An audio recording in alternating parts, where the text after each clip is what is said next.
amnesty to over 1,000 political prisoners, ended press censorship, arrested some of his own top officials accused of corruption or brutality, granted wage rises to workers, declared all exiles, including Khomeini, free to return, and promised free elections.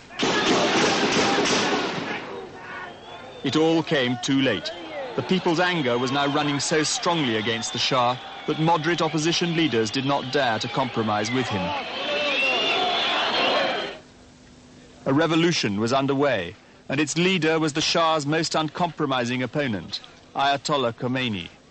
The Iraqi government had expelled him from its territory as a favor to the Shah, and he had now taken up residence in France.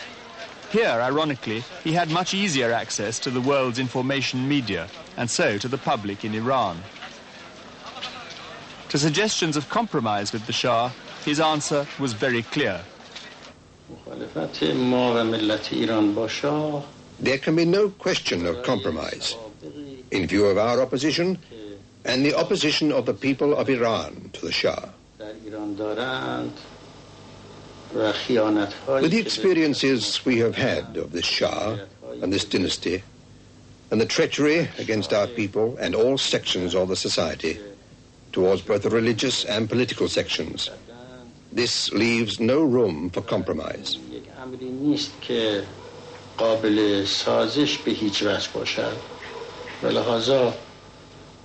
Anyway, the question of the Shah staying as king or as head of government does not arise, and we shall not accept it. On December the 2nd began the holy month of Muharram, when Shia Muslims commemorate the martyrdom of Imam Hussein. The Prime Minister, General Azhari, announced the curfew would be strictly enforced.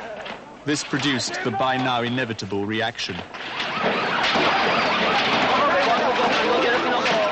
Religious leaders called on the faithful to go to the rooftops at night and shout, "God is great."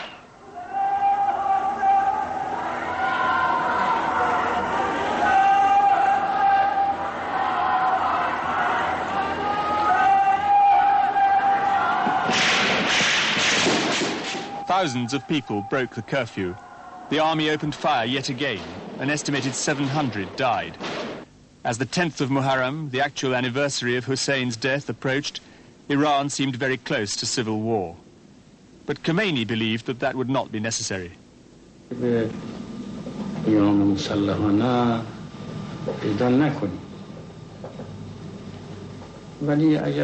if the struggle and the discussions take a long time, and the Shah remains in Iran, we might review our stand on the question of an armed insurrection.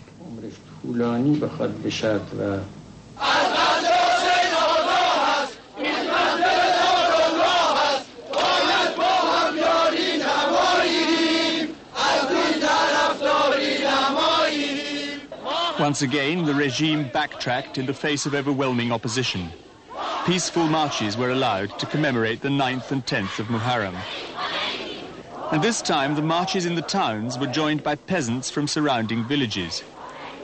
In Tehran, nearly 2 million people took part, endorsing Khomeini's leadership and calling for an Islamic government to replace the monarchy. The Shah's regime was disintegrating fast. The strike in the oil industry drained away its lifeblood, cutting off the oil exports on which the country depended to pay for its imports. Even in Iran itself, oil became scarce, and people had to queue for kerosene to heat their homes. The army could no longer be relied upon to keep order in the streets. Many soldiers sympathized with the demonstrators and were unwilling to fire on them. Attempts to reimpose censorship caused all the newspapers to go on strike. People relied for news on foreign radios and on improvised wall posters. The Shah, under pressure from Washington, was now ready to appoint an opposition leader as Prime Minister.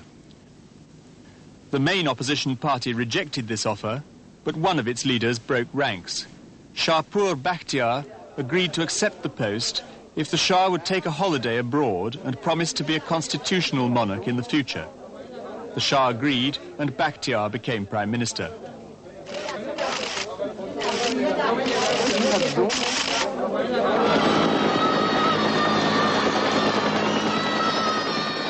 Although Bakhtiar was a lifelong opponent of the Shah's supporters now rallied to him as their last hope of averting a bloody revolution.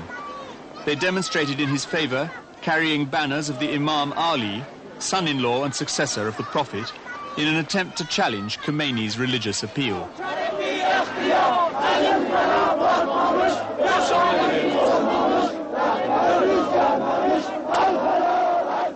Far more demonstrated against Bakhtiar after Khomeini's declaration that to obey Bakhtiar meant to obey his master, Satan.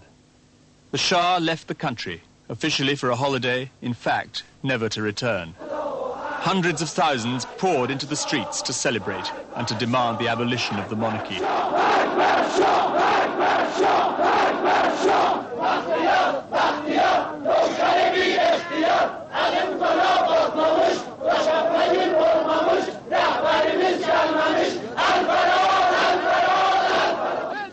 Little more than a figurehead, Bakhtiar controlled neither the people nor the army.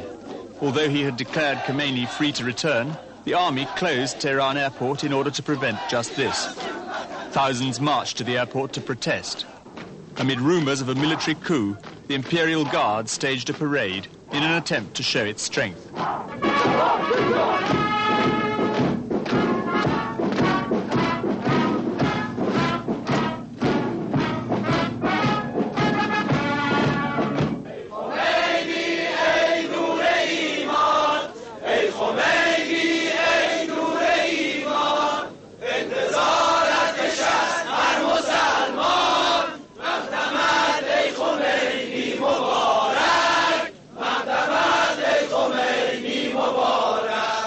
The airport was surrounded by tanks.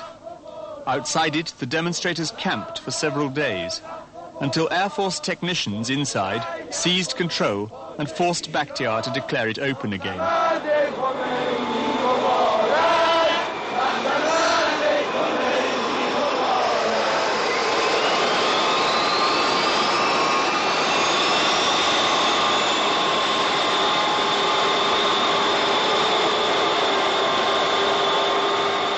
At last, after 14 years of exile, Ayatollah Khomeini returned home.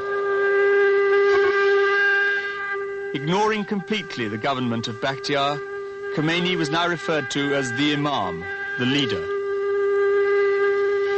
Some 3 million people turned out into the streets of Tehran to welcome him.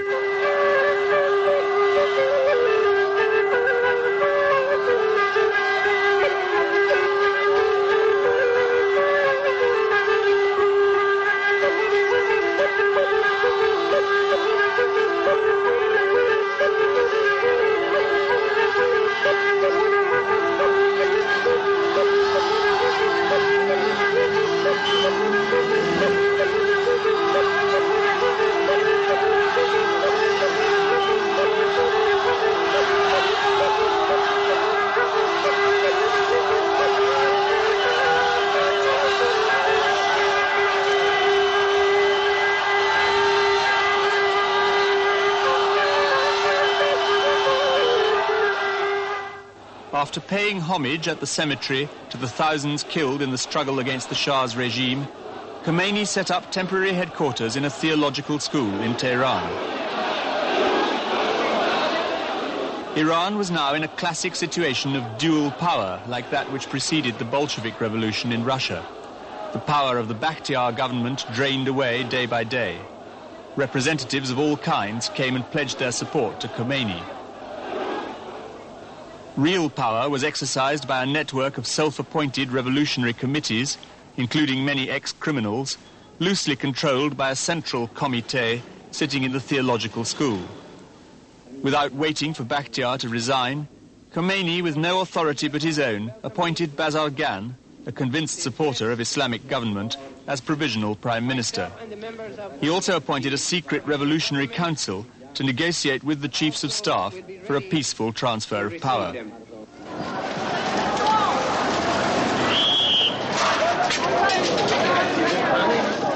Meanwhile, the people, led by various guerrilla movements and helped by mutineers within the armed forces, were busily preparing for an armed insurrection to finish off what was left of the Shah's regime.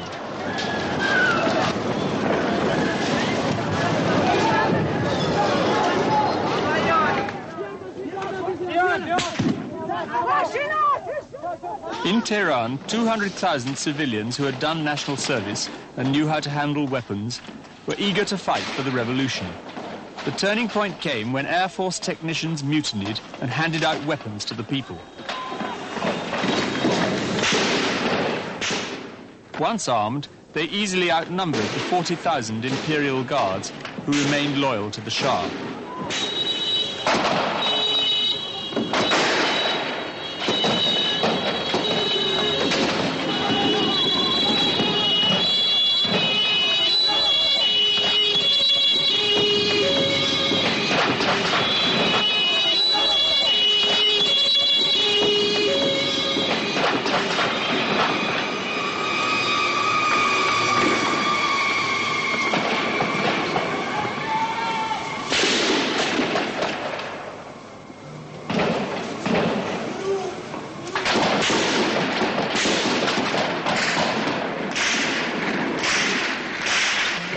Fighting spread throughout the city and lasted 2 days.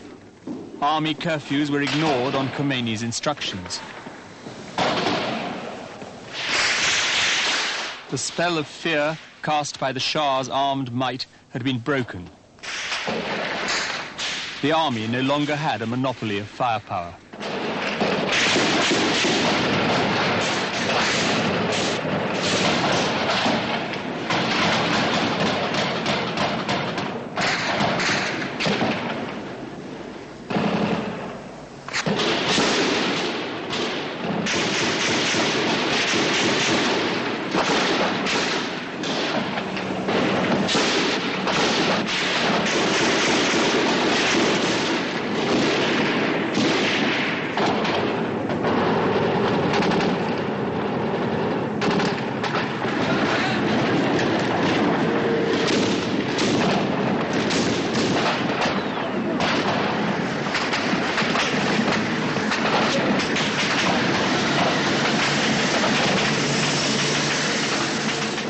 Even the Shah's chieftain tanks were ineffective in street fighting, for which they were not designed and for which their crews had little stomach.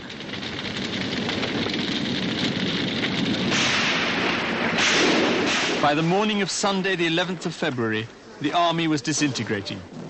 Indeed, many soldiers tore off their ammunition belts and joined the people.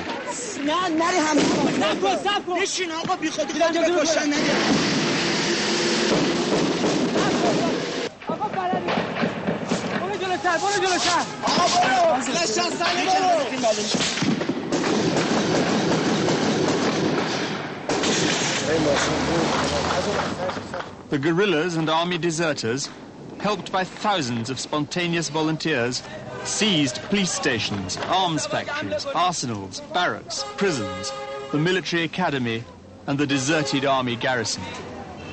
At 2 p.m., the Chief of Staff announced that the military would take no further part in the political struggle.